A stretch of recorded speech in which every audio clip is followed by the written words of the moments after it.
Ги гледате вестите на Сител. Во студиото со вас, Маријан Ников. Пладневни вести, ви благодарам за вниманието. Председателот на владата Христијан Мицковски присуствува на самитот на лидери, нашиот план до Европската унија кој се одржува во Тирана, Република Албанија.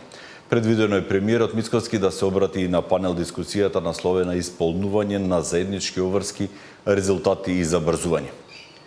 Денеска присуствувам на самитот на лидерите, нашиот пат кон Европската унија кој се одржува во Тирана. Овој значаен собир представува одлична прилика за продлабочување на диалогот и зајакнување на заедничките напори на земјите од Западен Балкан во процесот на приближување кон Европската унија. Нашата земја останува решително ориентирана кон европските интеграции и регионалната соработка како клучни столбови на нашата заедничка визија за просперитет на Западен Балкан, се вели во објавата на премиерот Мицковски на Фејсбук.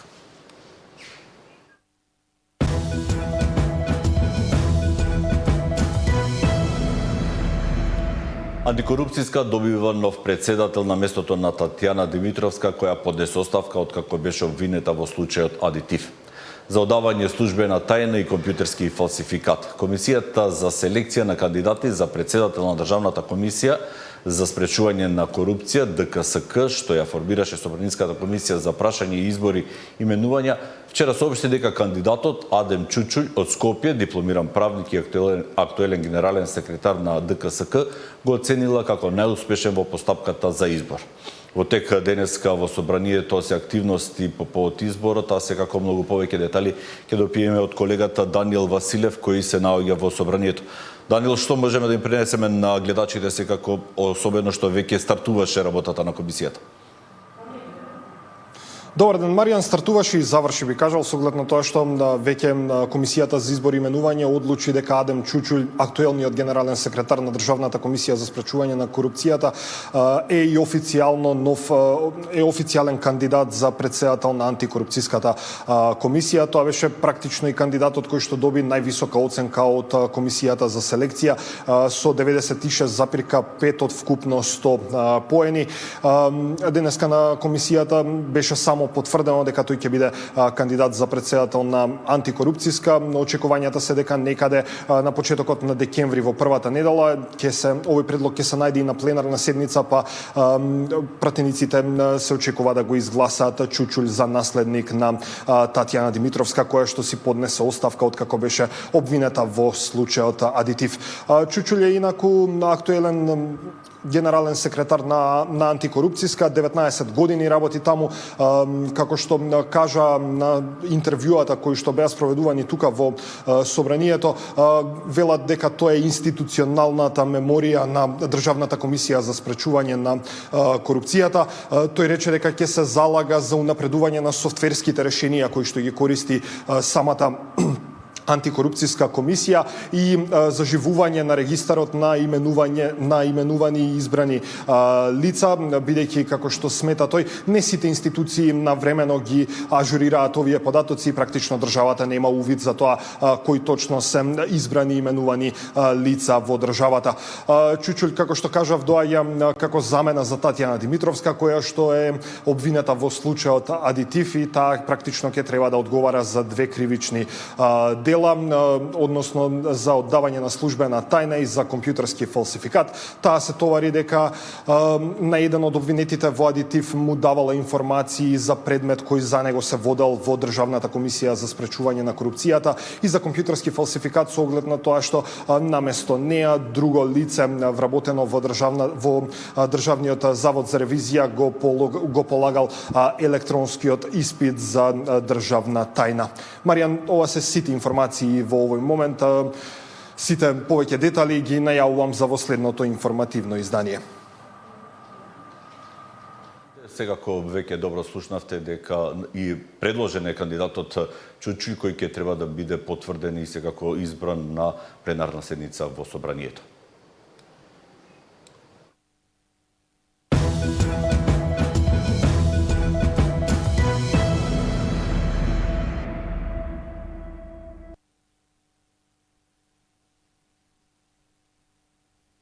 Православната црква на македонците во Италија во местото Неиве прославува 20 години од постоењето.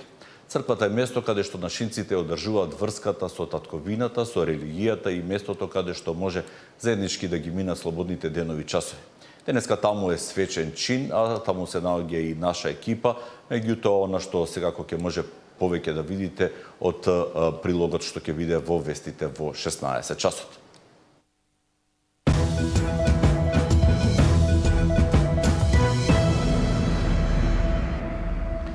Во Македонија има 112 јавни здравствени установи, наспроти 2813 приватни.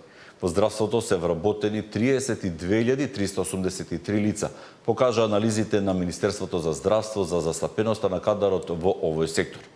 Во државните болници има 4746 лекари и 7003 медицински сестри.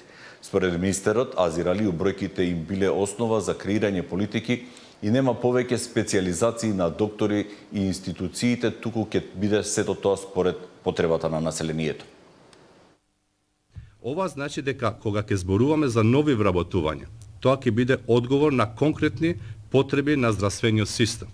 Кога ќе кажеме дека ќе се зајакне примарното здравство, например во некоја од општините, ќе знаеме точно колку лекари и медицински сестри треба да има таму, кога ќе кажеме дека нема да дозволиме да има градови со двојно помалку лекари по жител, ќе знаеме исто така во реално време како да го исправиме и со кој капацитет на човечки ресурси. Ова веќе е реална слика. Сега на ниво на државата имаме за секоја општина, за секоја специјално, за секој профил на здравствен работник, веќе знаеме и бројка. Во моментот, можам да ви кажам, дека бројот на здравствени професионалци е зголемен во овој период, но човечките ресурси во здравството и понатаму се недоволни според европските стандарди.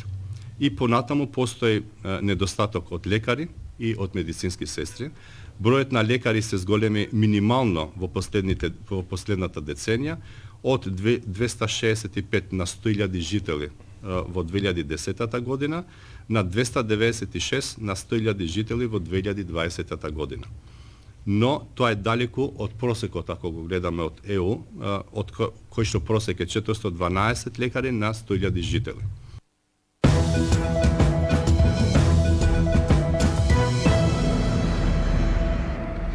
Четири општини од Источна Македонија делуваат заеднички со цел да се надминат проблемите со пожарите на отворено. Проблем е секако дел и од опремата, а некои од нив имаат проблеми со бројката на пожарникари, но со заеднички сили може да се надминат проблемите во врска со пожарите. Штип, Радови, Шкарбинци и Конче се четирите општини кои заеднички ќе делуваат во превенција од пожари на отворено.